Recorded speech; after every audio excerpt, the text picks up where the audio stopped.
चलो कभी बारिश देवा की बारगाह में, कभी माँ महमद रजा की चौखट, कभी मारे शरीफ के सादात, कभी बिलग्राम शरीफ के सादात, जाओ सबके मजार पे, लेकिन चादर लेके नहीं, एक तमन्ना लेकर के जाओ, उनके मजार पे पहुंचो, किसी गरीब के लिए जोड़ा खरीदो, किसी बेवा के लिए दुपट्टा खरीदो, उनसे जाके कहो सरकार मैं आपके मजार पे चादर नहीं लाया, अलबत्ता गरीब का दुपट्टा लेकर के आया हूं, बेवा का लिबास लेकर के आया हूं, और हुजूर ये मेरी तरफ से नहीं बल्कि ये बेवा को आपकी तरफ से दिया जाएगा। खुदा की कसम अगर इस नजरिए से दोगे तो मजार वाला भी राजी हो जाएगा, मदीने वाला भी राजी। सुभान अल्लाह सुभान अल्लाह। हमारे पास सबसे बड़ी किताब कुरान है, आज वो ही नहीं आती। हम खतीबुल हिंद भी बन गए, अल्लामा फहामा भी कहलाए, लेकिन हमें कुरान नहीं आया। जहां तक मैं जानता हूं नहव हो, सर्फ हो, फलसफा हो, जितने भी फनून है ना, ये सारे इसलिए पढ़ाए जाते हैं ताकि कुरान को हम समझ पाए। इसलिए सारे फनून पढ़ाए गए ताकि हम कुरान समझ पाए। और आपको अगर कुरान ही नहीं आता तो आपको क्या आता है? अगर कुरान ही आपको नहीं आता तो क्या आता है? ये कड़वी सच्चाई है। हमारे मुआशरे में जलसे बहुत हैं, उर्स भी बेहिसाब होने लगे। पतंगा मर गया तो मजार बन गया, मजार भी जरा कम बनाओ। मैं वहां भी नहीं हूं, तुम में सबसे पक्का बरेलवी हूं जी, लेकिन ये कम करें आप काम। हरेरे गैरे नत्तू खैरे के मजार बनने लगे, फिर मजारों की अहमियत क्या रह जाएगी? और हालात देखिए मजारों के, एक मजार पर 150 चादरें, मुजाबर का कमरा भर गया चादरों से, फिर भी दे चादर ले चादर। मुझे एक बात बताओ, मसलक के आला हजरत तो यह है कि जिस मजार पे एक चादर पहले से पड़ी हो, अब वहां दूसरी चादर की जरूरत नहीं है। बेशक ये क्या है? बोले ये क्या है? मसलक के आला हजरत। जिस मजार पे एक चादर पहले से पड़ी हो, वहां दूसरी चादर चढ़ाने की इजाजत नहीं है, इसलिए कि 70 चादरों से बुजुर्ग की सर्दी नहीं मिटाई जाएगी। इसलिए कि अगर वो अल्लाह वाला है तो उसे तेरे पंखे की जरूरत नहीं है, अल्लाह ने उसकी कब्र में जन्नत की खिड़कियां खोल रखी है। सुभान अल्लाह। और अगर सितम करके गया है तो तू जितने चाहे उर्स करा ले, लठिया जब तक रब चाहेगा तब तक बराबर चलेगी। अल्लाह बराबर डंडा चलना है जब तक रब चाहेगा। हालात हमारी कौम के देखो, बड़ी तकलीफ हुई, बताया गया, कहने लगे कुछ आशिक चले हैं। मैंने कहा कहां से? कहा 350 किलोमीटर से, अजमेर शरीफ 700 मीटर की चादर लेके जा रहे हैं। मेरा सर चकराने लग गया, या अल्लाह इस कौम को हुआ क्या है? 350 मीटर से, 350 किलोमीटर से 700 मीटर की चादर लेके चलने वालों, मुझे बताया जाए ये जो 700 मीटर की चादर लेके गए, मैंने कहा यार तब तो सारे हाजी होंगे, सारे नमाजी होंगे, सारे तहज्जुद गुजार होंगे। बताया गया एक ने भी एक जगह रुक करके एक सजदा अपने रब को नहीं किया। क्या करोगे ऐसी चादरों का जो तुम्हें मस्जिद तक नहीं जाने देती? क्या करोगे ऐसी चादरों का जो तुम्हें रब के आके झुकने नहीं देती? अल्लाह की इज्जत की कसम खा के कहता हूं, जब तक खुदा राजी ना हो कोई पीर तुम्हें उस वक्त तक कुछ नहीं दे सकता। नारे तकबीर, नारे खड़े हो जाइए, खड़े हो जाइए।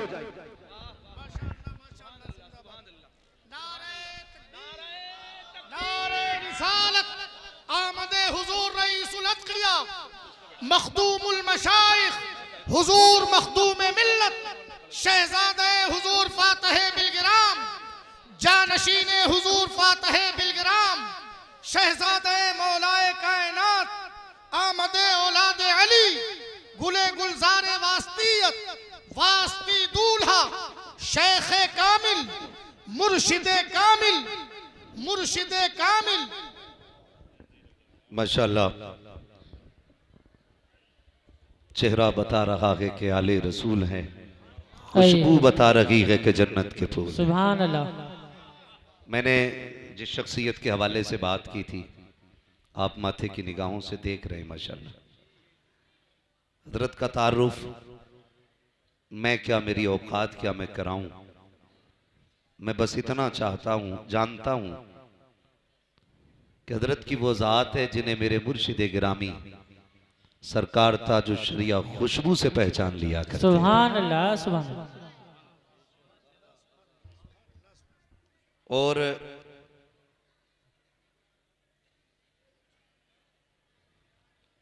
यकीनन ये तो मैं अपने मुर्शिद गिरामी का एहसान मानता हूं कि उन्होंने पर्दा फरमाने से पहले एक पर्दा उठाया और फिर एक पर्दा डाल लिया। उन्होंने कहा था अख्तरे कादरी खुल्द में चल दिया, खुल्द वहां है हर एक कादरी के लिए। सुभान अल्लाह। मगर एक पर्दा उठा के गए, वो कहने लगे मैं आप लोगों को उवैस मियां के हवाले करता हूं। जानते हो ये कुतुब की बोली है। सुभान अल्लाह। जो नहीं माने वो अब उसकी मर्जी है, लेकिन खुदा की कसम जो बरेली शरीफ में आज आराम कर रहा है, जिसे दुनिया ताजुल शरिया कहती है, वो अपने वक्त के कुतुब हैं। सुभान अल्लाह। और उन्होंने फरमाया था मैं आपको उवैस मियां के हवाले कर रहा हूं। यही वजह है मेरे मुर्शिद बैत का नाम ताजुल शरिया है, सुभान अल्लाह। मेरे मुर्शिद खिलाफत का नाम सरकार उवैस मुस्तफा है। मैं ये बात बड़ी बेबाकी के साथ कह देता हूं कि आज भी अगर खानकाही निजाम कहीं नजर आता है तो बिलग्राम शरीफ में नजर आया करता है। सुभान अल्लाह। बिलग्राम शरीफ में आज भी खानकाही निजाम नजर आया करता है। ये वो जमीन है जहां तबीयतें भी सवारी जाती हैं और आदतें भी सवारी जाती हैं। सुभान अल्लाह सुभान अल्लाह। सरकार तशरीफ लाए, हजरत अल्लामा मौलाना कारी असनाद साहब क़िबला और इनके जुमला रुफ़क़ा की मेहनतें रही। सरकार अलील हैं, ये हम जानते हैं अच्छी तरह, मगर सरकार फिर भी इस बीमारी के बावजूद तशरीफ लाए। यकीनन ये सुगरवी सादात का करम है कि उन्होंने अपने शहजादे को हमारे बीच भेजा है, हमारे बीच भेजा है। अल्लाह ताला हजरत को उम्र खिज़्र अता फरमाए। मैं बात अर्ज कर रहा था, इजाजत हो तो बात बढ़ा लो, चलें आगे। जरा कह दें या रसूल अल्लाह, या रसूल अल्लाह। जोर से कह दें या रसूल अल्लाह, या रसूल अल्लाह। तो हालात ऐसे हमारे, एक मजार पे 70 चादर, सारा जोर मेलों पे लग गया, पूरी ताकत हमारी कौम की उर्सों पे लग गई। उर्स बुरी चीज नहीं है, उर्स अच्छी चीज है, लेकिन उर्स के तरीके पे होनी चाहिए, उर्स के तरीके पे होनी चाहिए। जिसे देखो चादर लिए जा रहा है, नंबर नहीं लग रहे, चादर इतनी ऊंची हो गई कि हाथ नहीं जा रहे। मुझे एक बात बताइए, हम ये चादर ये सोच के डाल रहे हैं ना मजार वाला राजी हो। चादर पेश करने वालों, कभी अपने मुआशरे में निगाह डाला करो। कोई तो ऐसी बेटी होगी जिसके सर पे दुपट्टे पे पैबंद लगा होगा, जी। कोई तो ऐसी बेवा होगी कि जिसके सर पे शोहर के इंतकाल के बाद आज तक चादर मैसर नहीं हुई होगी। अल्लाह। कोई तो ऐसा घर होगा जिसने माओ ने बच्चों के सामने पैबंद लगे कपड़े पहन रखे होंगे। मैं इनकार नहीं करता खर्च करने से, लेकिन इतनी सी मेरी आपसे गुजारिश है, चलो कभी बारिश देवा की बारगाह में, कभी मां मोहम्मद रजा की चौखट, कभी मारे शरीफ के सादात, कभी बिलग्राम शरीफ के सादात, जाओ सबके मजार पे, लेकिन चादर लेके नहीं, एक तमन्ना लेकर के जाओ, उनके मजार पे पहुंचो, किसी गरीब के लिए जोड़ा खरीदो, किसी बेवा के लिए दुपट्टा खरीदो, उनसे जाके कहो सरकार मैं आपके मजार पे चादर नहीं लाया, अलबत्ता गरीब का दुपट्टा लेकर के आया हूं, बेवा का लिबास लेकर के आया हूं, और हुजूर ये मेरी तरफ से नहीं बल्कि ये बेवा को आपकी तरफ से दिया जाएगा। खुदा की कसम अगर इस नजरिए से दोगे तो मजार वाला भी राजी हो जाएगा, मदीने वाला भी राजी। सुभान अल्लाह सुभान अल्लाह, माशाअल्लाह, बहुत अच्छा पैगाम, माशाअल्लाह। हम इनकार नहीं करते, करो खर्चे, जी। लेकिन मुझे बताओ तो सही, जो कव्वालियां हो रही है, इधर नचनिया बैठा उधर भडनिया बैठा है, अल्लाह। और मुखिया के चंद बेटे खड़े होते हैं, बड़े बड़े बदमाशों की कुर्सियां आगे पड़ती हैं, और गड्डियां बंडल में रखी होती है, कहता डट के जवाब देना, डट के, हारना नहीं है, उससे गैरत आनी चाहिए। कोई भी इतना बेगैरत नहीं होगा जो अपनी बहन बेटी को 50 लोगों के सामने तमाशा बना के बैठाए। मैं पूछना चाहता हूं, अगर हमें बहनों की इज्जतें इतनी प्यारी हैं कि हमारी बहन पे किसी की निगाह ना पड़े, जब किसी की बेटी को मिंबर पे बैठाने के बाद, जब किसी की बेटी को ऊंची जगह बैठाने के बाद अपनी नजरें से की जाती हैं, उस वक्त गैरत कहां मर जाया करती है। जब किसी की हसीन आवाज पर वाह वाह कह के दाद दी जाती है, तब इंसानियत का जनाजा क्यों निकल जाया करता है। मैं पूछना चाहता हूं, अगर हमें अपनी बेटियों की इज्जत प्यारी है, फिर जो ये कपड़े उतार के नाच रही है, ये भी तो किसी की बेटी है। जिसने सर से दुपट्टा उतार दिया है, ये भी किसी की बेटी है। पूछ तो सही उससे किस चीज ने ला के नाचने पे मजबूर किया है। कोई कहेगी बाप नहीं है इसलिए घर चलाने के लिए डांस करना पड़ रहा है, कोई कहेगी माँ बाप बीमार है दवा के लिए आके कपड़े उतारने पड़े। और तुम्हें खुदा का वास्ता किसी के कपड़े उतार के पैसे ना दो, बल्कि चादर उड़ा के पैसे दे दो।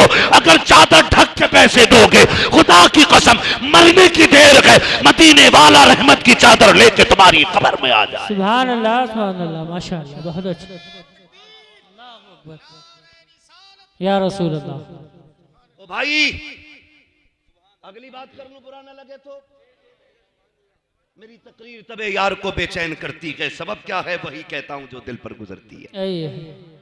जाओ जाके चेक करो पूरा इलाका। मौलवियों को कहते हैं दकियानूसी बातें इनकी, पुरानी जमाने की सोच रखते हैं।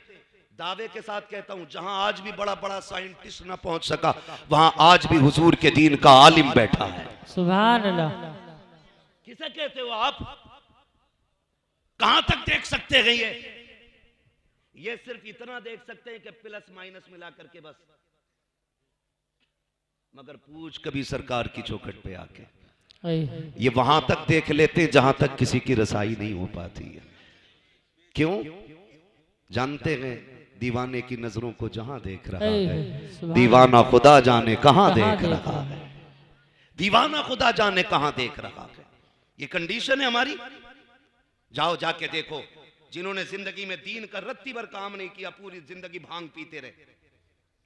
अब तो कलंदरों का भी मैयार अलग हो गया, जो जितना बड़ा नशेड़ी है उतना बड़ा कलंदर कहा जा रहा है। अस्तगफिरुल्लाह। ये हालात है।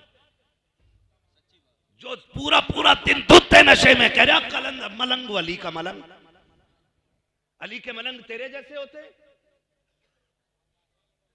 हाँ, और जितने चरसिए पीर उनके भांगी मुरीद। जी सच है। नशा उतर रहा ना उसका। जी बेशक हक है। हाँ भाई, ऐसे चरस मार मार के बैठे हैं और नौजवान बहता चला जा रहा है। यार मेरा पीर बड़ा अच्छा है, उसके यहाँ जाओ तो सुट्टा मिलता है, सुल्पा मिलता है। गैरत आनी चाहिए। इस नशे में डूब गए तुम, जो तुम्हें नालियों में गिराता है, जो तुम्हें पेशाब में गिराता है, जो तुम्हें गोबर में गिराता है। वो नशा क्यों भूल गए हो जो सिद्दीक अकबर को मदीने में दिया गया, जो फारूक आजम को पिलाया गया, जो उस्मान गनी को पिलाया गया, जो मौला अली को पिलाया गया। इस नशे की बात करते हो जो वजूद मिटा देता है, उस नशे पे चलो जो खुदा की कसम यहां से उठा के मदीने का मेहमान बना देता। नारे तकबीर, नारे रिसालत, उलमाए अहले सुन्नत, जश्ने दस्तार बंदी हुजूर वैसमिया साहिब क़िबला। नारे तकबीर, नारे रिसालत। सुभान अल्लाह, सुभान अल्लाह। इसकी कोई दुकान नहीं चलती, वो सैयद बन के बैठ जाता। हद हो गई भाई। अब्बा तेली था, दादा बड़ाई था, नाना धोबी थे, बंदा अब देखो सैयद हो गया। ऐसा लग रहा चकबंदियों में निकल निकल के आ रहे हैं। हाँ जी, जहां देखो वहीं सैयद। कर क्या रहे? क्या अभी हजरत शतरंज खेल रहे थे। सैयद ऐसे होते? तुझे बताऊं, सैयद ऐसे होते। सुभान अल्लाह, अल्लाहु अकबर, या रसूल अल्लाह। सैयद ऐसे होते हैं, तुम्हारे मुंह से जो निकली वो बात हो के रही। भाई, हुजूर के नस्ल के शहजादों के रंग ही अलग होते, रंग ही अलग होते। मैं हैरत में था, एक पीर को देखे कह रहा तुम्हें पता पीर की ताबेदारी कैसी होनी चाहिए? मुझसे कह रहा मौलाना इन्हें बताओ पीर की कैसे फर्माबरदारी की जाती है? तो मैं उसका मुंह देख रहा था, मैं सोच रहा था इसकी दुकान मद्दी पड़ गई भाई। सब जोर लगाए पड़े कि हमें माना जाए। मैं सरकार की बारगाह में हाजिर था जलसे में, गालिबन परसों की बात है। सरकार के मुंह से एक जुमला निकला, मैं बस सुन के सोचता रह गया। सरकार ने फरमाया, लोगों अगर किसी को खुशी ना दे सको तो किसी को दुख भी ना देना। सुभान अल्लाह, बेशक फरमाया था ये मेरा आज का सबक है तुम्हारे लिए, किसी को अगर सुख ना दे सको तो दुख भी ना देना। कितने सोचते हैं यार ऐसा, कितना सोचते हैं। ये लोग हैं, ये अलग बात है खामोश खड़े रहते हैं, फिर भी जो लोग बड़े हैं वो बड़े रहते हैं। ऐसे असलाफ से मिलता है हमारा शजरा जिनके कदमों में कई ताज पड़े रहे। सुभान अल्लाह, सुभान अल्लाह, माशाअल्लाह, जिंदाबाद जिंदाबाद जिंदाबाद।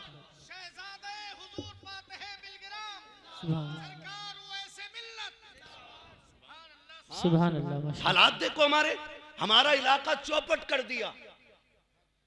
सैयद बन के आके बैठ जाते हैं, ऊपर से बस एक ही लड़ाई चलती है, फिर राफजियत खारजियत, राफजियत खारजियत, कोई काम ही नहीं, धंधा ही नहीं है। याद रखो ये बिलग्राम शरीफ का पैगाम और जमहूर उलमाए अहले सुन्नत का मौक़िफ़, अफजलुल बशर बादल अंबिया बित्तहक़ीक़ अमीरुल मोमिनीन अबू बकर सिद्दीक़। सुभान अल्लाह, सुभान अल्लाह। अब इसके बाद हम किसी की नहीं सुनेंगे, किसी की नहीं। तो उनके बारे में भौंकता है, अपना नसब साबित करके दिखा, अपने बारे में साबित करके दिखा। और बिलग्राम शरीफ खुदा की कसम वो जमीन है जहां के सज्जादगान कि सज्जादगी का मैयार करामत नहीं है। इनके बारगाह में करामत तो छोटी सी चीज है, बेशक असल है इस्तिकामत। सुभान अल्लाह। अपने बुजुर्गों के तरीके पर कायम रहना, बेशक ये सबसे बड़ी बात होती है। और इनके बुजुर्गों का तरीका ये है, आता के फकीरों पे इन्हें प्यार कुछ ऐसा, खुद भीखते और खुद कहें मंगते का भला हो। अरे मंगता तो है मंगता, कोई शागों में दिखा दो जिसको मेरे सरकार से टुकड़ा ना मिला हो। अल्लाह अकबर। इनके घर की शान ये है, जो आता जाता है झोली भर के जाता। सुभान अल्लाह, सुभान अल्लाह, माशाअल्लाह, बहुत खूब, अल्लाह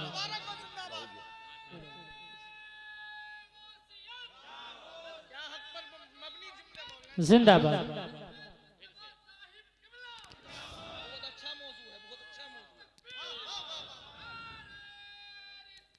या रसूल अल्लाह, माशाअल्लाह। भाई ये हालात है हमारे। मैं खड़ा हुआ बिलग्राम शरीफ मजार शरीफ के सामने, मैं कोई यहाँ पे इफरात व तफरीद से काम नहीं ले रहा हूं। जाके देख ले, जाके देख लो कितना कीमती पत्थर लगा के वहां के मजार में। जी मैं माफ फरमाया जाए, सरकार के कमरे में बैठा ना, हाथ का पंखा था, हाथ का पंखा। और ताकत कितनी है खुदा की कसम, अगर ये कह दें कि मुझे सोने की ईंटों पे चल के जाना है, ऐसे ऐसे दीवाने पड़े कि सोने की ईंटें लगा देंगे। सुभान अल्लाह, सुभान अल्लाह। और मुझे याद आ रहा है, सरकार ने मेरा मुंह देख के मुस्कुरा के कहा था, मौलाना गर्मी लग रही है। तो मैंने छत के पंखे को देखा, फिर हाथ के पंखे को देखा, कहने लगे फकीरों के यहाँ तो बस यही उसूल रहते हैं। वाह, 4 दिन हफ्ता हफ्ता, जुम्मा जुम्मा, 8 दिन पीर बना हुआ है, उतर थोड़ी रहा बालों से नीचे। जी रेशम पे पैर रख रहा, रेशम पे तवे पे खड़ा हो जाएगा। हिसाब देना मुश्किल है। किसी ने मौलाए कायनात मौला अली से कहा था, आप इतनी कनात से काम करते हैं, अपने लिए नहीं बच्चों के लिए कमा के रख लिया करो।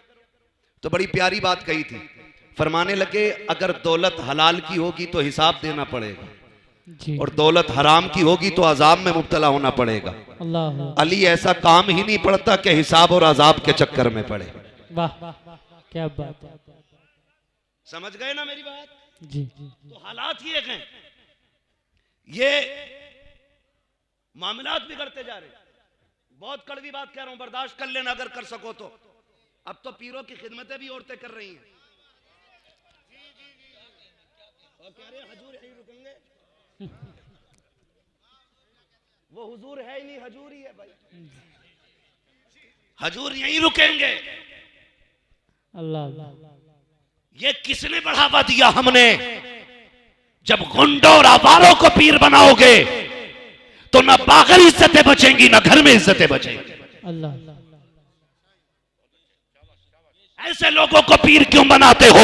जिसने बाप के इंतकाल पे कुर्सी ले ली हो, बैठ गया हो, जिसे कलमा तक ना आता हो, जिसे बिस्मिल्लाह का तलफ्फुज दुरुस्त ना आता हो, तुमने उसको जिम्मेदारियां दे दी हैं। जब ना अहलों को तुम मिंबर दोगे, कुर्सियों से नवाजोगे, तो फिर वो शरीयत की बात नहीं करेंगे, सिर्फ तबीयत की बात करेंगे। हर जगह पर चादर की फजीलत, हर जगह मज़ारों की फजीलत है। मैं इनकार नहीं करता हूं, लेकिन कहना यह चाहता हूं, तुम उर्सों के जितने चाहो जलसे कर लो, एक एक कवाली के अंदर 10-10 लाख उठाने वालों, अगले दिन वाह का इंतजार करने वालों, मुझे बताओ तो सही, हमारी कौम के अंदर कितने IAS हैं, कितने IPS हैं, कितने MBBS हैं, कितने PUMS हैं? जरा तलाश करो जाकर के। आज मत्थे पर सर दीवारों पे मार के कहते हो हमें लूटा जा रहा है, हमें तबाह किया जा रहा है। खुदा की कसम, पावर उसकी होगी जिसके हाथ में कलम होगा, आगे वो बढ़ेगा जिसके पास तालीम होगी। जो सिर्फ पैसा अपना कव्वाली और चादरों में लगाएंगे वो कभी आगे नहीं बढ़ेंगे।